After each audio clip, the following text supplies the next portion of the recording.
कहियो हाड़ी ना जुठारे सखी बोलाला पमारे कि कहियो हाड़ी ना जुठारे सखी बोलाला पमारे तो काथी कही समाचार ससुरार के आपन है भातार के ना तो काथी कही समाचार ससुरार के आपन है भतार के ना आपन है भतार के ना। Music by Danu Radhe.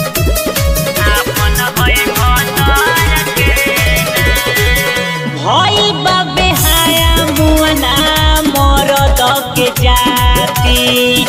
कहियो न सेज पखेलावे डोल्हा पाती सखी भई बाबे हाया मुअना मरद के जाती कहियो न सेज पखेलावे डोल्हा पाती कठिक से देखेला नाचे हारा निहार के असुर हो सिंगार के ना तो काथी कही समाचार ससुरार के आपन है भातार के ना आपन है भातार के ना।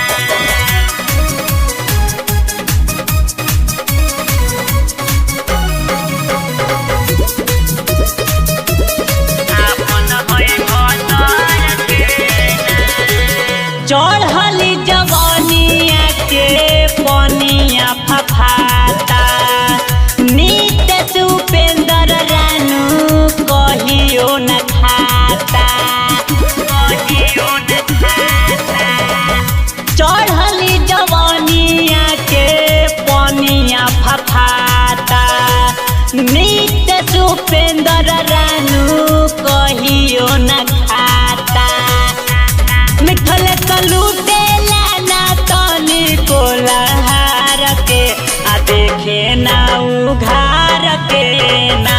तो काथी कही समाचार ससुरार के आपन है भाता